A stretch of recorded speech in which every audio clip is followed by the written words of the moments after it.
anyways, that's my training shameless plug. Anyhow, who traveled here from farther than 100 miles? Anybody? Just this group over here? This group, what about 150-ish? 200? Bill? Where are you guys from? New York City. New York? You're from Portland, I know that. Where are you guys from? Louisiana? Alright, cool. Those are all places camp will probably not find themselves in the next 6 months. So. What other cities would be good to have a camp in? I mean, obviously you guys are here, the majority is local to Atlanta, but any thoughts? Roughly where are pockets of other puppet users you guys have? Vegas. California. You're doing in the middle of Compton, California. Okay, Compton, California. That'd be great. Hawaii. Hawaii? Yes. Who has an expense budget? All right, so our next speaker is Clint Savage. He is from, shout us out. You can call me from wherever you want. He's going to be talking about LDAP authentication. So this talk is moving a little bit more into the how of Puppet rather than the tools around Puppet space. So hopefully give you a little bit of variety. Anyways, as you're sitting there enjoying this talk, start thinking about topics for this afternoon's session. We'll run that little game of thinking of where we should put sessions after this talk. So kind of get your mind thinking about a problem that you have day to day with Puppet, or something you wish you could solve that you think Puppet can solve, or just some other topic that you want to talk about, maybe starting a user group, getting involved with the Forge, I don't know, doing anything else. So just start seeding those ideas. Hopefully we can get 20 or so ideas, and we'll break it out, see who's interested, and then we'll schedule those afternoon sessions before lunch. Cool. There's the microphone.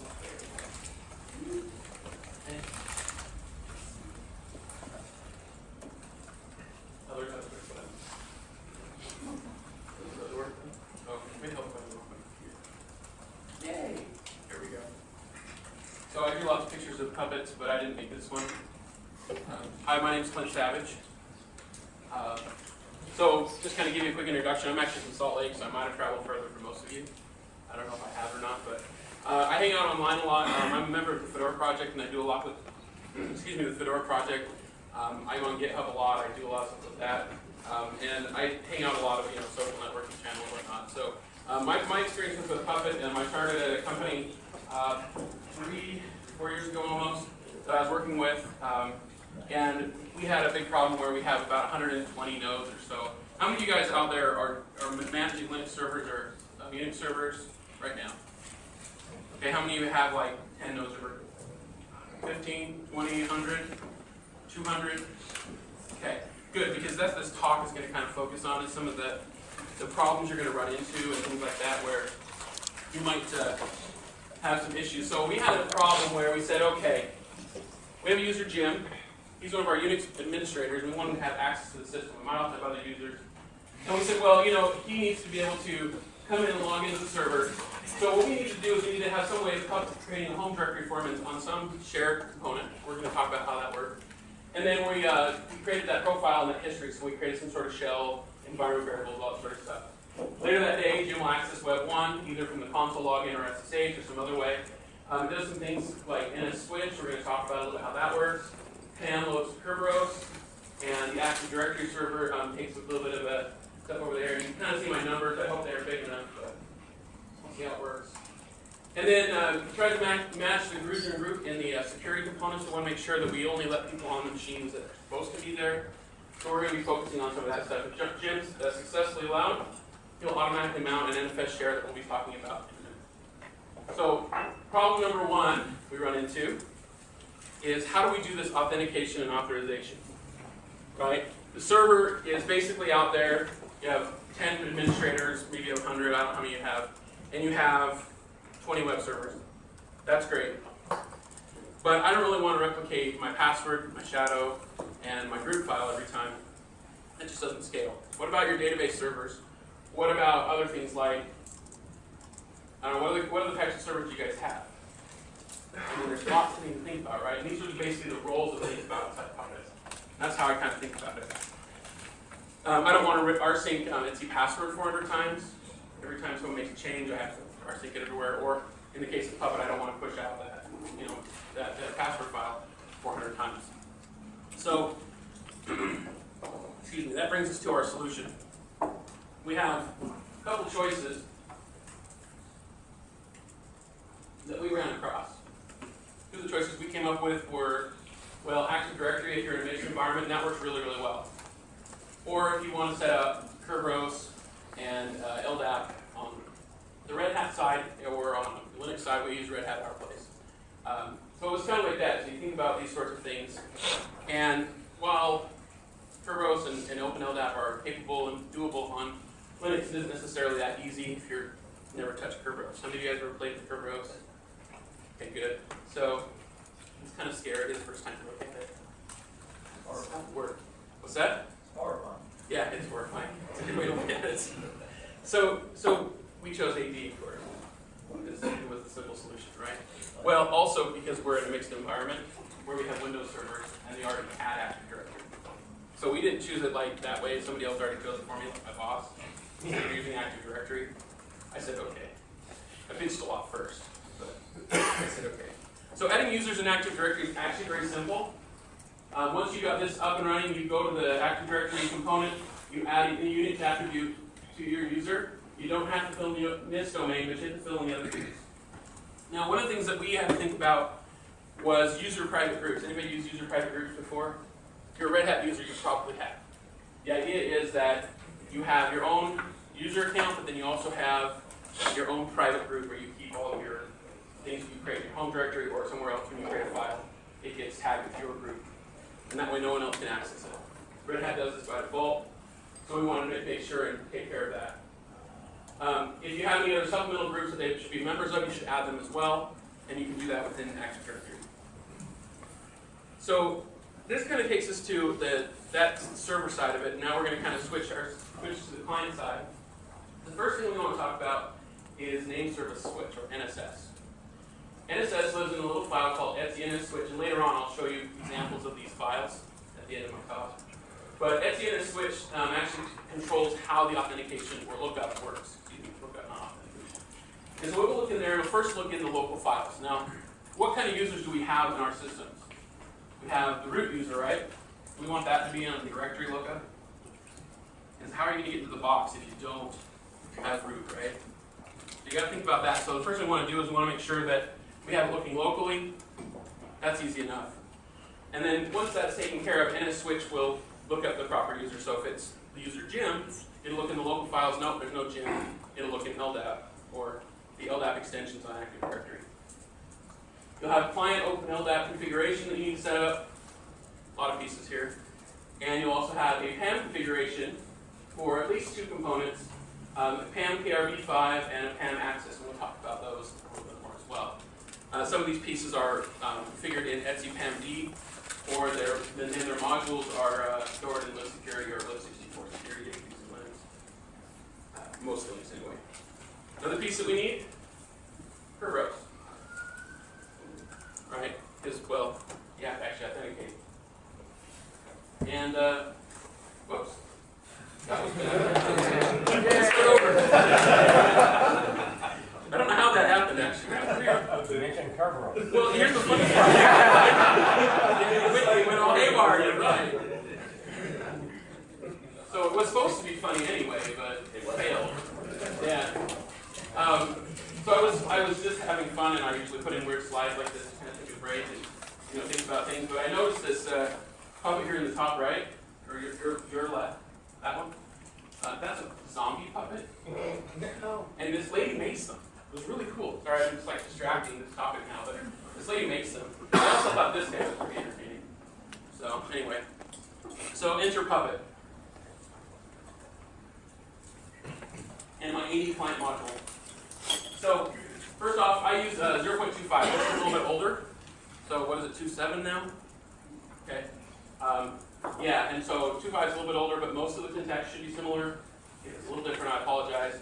I know there's a few things that'll probably be missing, but it should be pretty close to what you're looking at. So here's what NSS and OpenLDAP look like. NSS is up the top there, there's NSS switch that says, hey, for the password, look at files first, then LDAP, so that'll look at like Etsy password, and then or Etsy shadow, depending on what you're looking at, and then it'll look up an LDAP, depending in that order. If you look up an LDAP, it uses these configurations, and there's a whole bunch of this stuff you have to configure. So once you figure all this out, you're not going to want to recreate it 100 times. You're just going to drop this in, it's going to work for you. A couple things to think about here. Down here at the bottom, LDAP does some mapping, especially with Active Directory. You need to have the POSIX account user, the home directory, and the POSIX group, and there's probably a few others you might need as well, depending on your implementation of it. So this is more of just a code piece to show you. By the way, my slides are online. It's figured at. I'll have a link at the end of the talk to show you that. You have to modify the PAM configuration. How many of you guys have muddled with PAM ever? Okay, so you all know the pain and suffering that you have to go through to work with PAM. So we're going to introduce you to the PAM Care v5 module and the PAM Access module. Those two pieces are really the only thing that changed here. This is the system off configuration that you'll find. It's the default one for most services. So SSH uses this, login uses this, a lot of the other ones do as well. Sudo uses this. So if it goes through this list and says, okay, I'm going to authenticate you, it's sufficient if you pass the Kerberos test. In other words, if you go out to Active Directory and you actually authenticate, right, then you're good. You don't do anything more. On the account side, we'll get into that in just a second here. But there they are. So here's the Kerberos configuration. Here's the access configuration. These are interesting. This one's actually really, really cool. I really like this one. I didn't put this one together. I didn't author this. Another guy did. But we have this group, and this group, and this group defined in Active Directory. And then we have our root user, an agent user, and then we have some other configurations that we define. The little pluses and the minus here tell you whether they're allowed or not on a system. So for a particular system, I did change the different configuration file, and I deploy that. So root has access always, agent always has access deployed, and it's in for group, and the extend group also, and anybody on the local system that already exists would have access. But not everybody else. So other groups wouldn't be, if they're in LDAP only, they wouldn't have access as well. Make sense to everybody so far? There's a lot of pieces here. Like I said, it takes a lot to get to it. So here is the module that I wrote. It's not too big. So we deployed and made a package for KRV5 Workstation, KRV5 Libs, Open LDAP Science, and PAM. We made sure those were all there. We made sure that Kerberos 5 conf was here. I actually broke this out. It used to actually have like a full lookup structure, but it took up too much space on my slides. So I'll include a tar for you if you want actual code, if you want to look at those. It requires the KRV5 libs just to make sure it's installed. And then the same thing here with etsy-ldap.conf. We make sure that that's running and up and going before we modify Etsy and switch. There's part 2. So again, we add our own NS switch, system off configuration that I showed you earlier, and the access.conf. Makes sense to everybody so far? Pretty cool stuff, I think. But so that's our solution for the first part, for getting client authentication. But there's a second problem. Anybody have an idea what the second problem is? What's that? No. Where do you store your users' data? Right? When they log into the system, where's their home directory? That's really our big important point here. And let's just say that I want to log in and I want to have the same shell, same environment every time, right? I have bash, or I want to use shell or shell, or I want to have these environment variables load, and I want to run this script when I log in, stuff like that. So those sorts of things are important. That's an easier solution in my opinion, but we want to ease that burden on all of our users. So which one should you use? NFS, Samba, those are the two most common ones you'll see. We chose NFS. Mostly because I prefer it, as it says here, but it's pretty much the de facto standard for this sort of stuff, although a lot of people like Samba because you're in a mixed environment, you could have home directories for the Windows users on your Samba share as well. Well, that's another option. So we want to mount that automatically with AutoFS. Have you guys ever used AutoFS before? Several of you. Okay, so most of this is pretty straightforward for those of you who've never seen this before. Oh wait, we get candy first. I usually bring candy with me on my presentations. I forgot to grab it at the airport. Who wants a book? Okay, you